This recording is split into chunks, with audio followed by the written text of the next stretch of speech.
You ever been at the top of the universe? I'm gonna take it. What's happening, fam? L.A.R. movement, still moving. Subscribe or die trying. You see the thumbnail. When a hero stumbles, cowards rejoice. It's actually a clip of Dave Chappelle talking about that. And it just made me think about how we are a nation of cowards. I remember when Barack Obama, I think was either the president, I believe he was the president when he said this. When he was like, we're a nation of cowards who hide behind the Bible and guns or something like that. He was talking predominantly about white people, but people was like, oh my goodness. Or was that Eric Holder, the attorney general? And I remember he said something similar, and Barack Obama, when he was the president, got mad at Eric Holder like he was lying or something. But he was telling the truth. But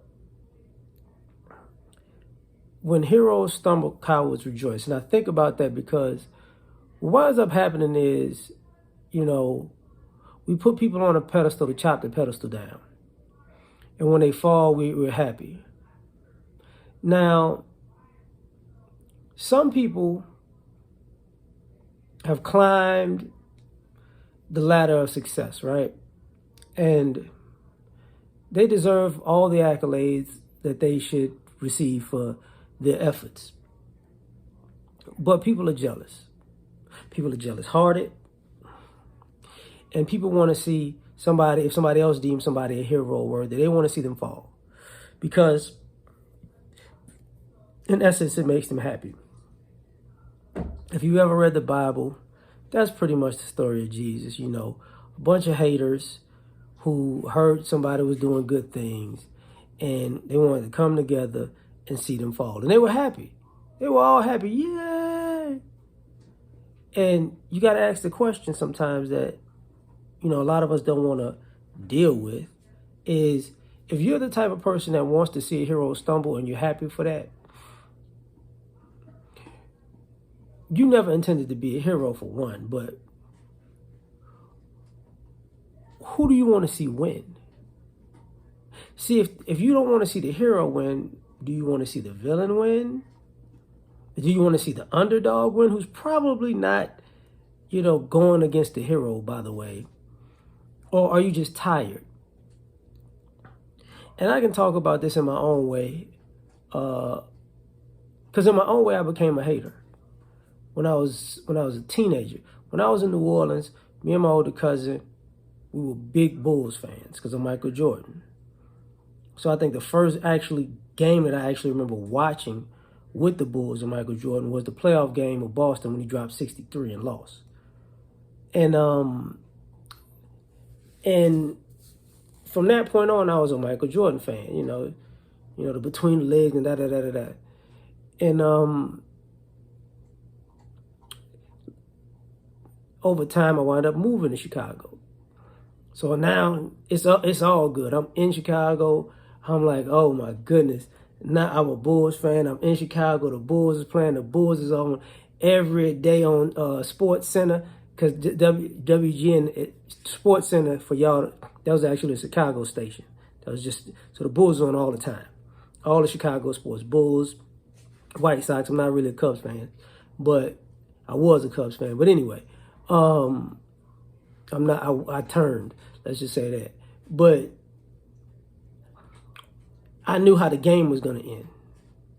So after, years of watching the Bulls, I found another team. And I like the Supersonics because I like Gary Payton and I like Sean Kemp. So I love the Bulls, still love Michael Jordan, but I saw so many games, I was like, okay, if they're down 5, 8, or 10, and there's 2 or 3 minutes left, they're going to get a bunch of defensive stops. Mike's going to start turning it on, and they're going to pull his game out in the end. That was just a normal routine. So after a while, I became a hater of my hero. Did I want to see them lose? No. I just got tired of seeing them win the way that they were winning, because I would cut the game off. I would literally cut the game off. It'd be 3 minutes left. The Bulls are down by 8. I've seen this one before. And I would literally cut the game off. So, but I learned over the years that, people literally hate to see the hero win, and hate that a hero's a hero, and hope that a hero is fallible. You know, see, you're not perfect. Heroes never said that they were perfect. You made them a hero. They didn't make themselves a hero, for one. But they probably have done more good in a 6-month year span than you've done in 2 or 3 lifetimes. So when they fall, it's a big deal. You know. And I remember, you know, since I'm a boxing fan, I'm a very big boxing fan. This is kind of what I see when I look at the clips, and people always talk about Floyd Mayweather. You know, ooh, he got hit hard by Marcos Maidana. He got hit hard by Shane Mosley. That's all you got. He technically got dropped against, I think, Zab Judah, but that's all you got. Okay. He lost that first fight to Castillo. Okay. People talk about Roy, but Roy got knocked out after the move. Really? Really? Really? They stumbled, you know what I'm saying? And it's one of those things where things that might go with the territory when you have a hero, all of a sudden, because you're such a hater at heart, it's not supposed to go with the territory anymore. You know, and I'm not talking, I remember when Maurice Jones-Drew, football player, he was 5'5" running back. When he hit Sean Lights Out Merriman, and he pancaked him in the hole, and they go, oh, he's over with. Like,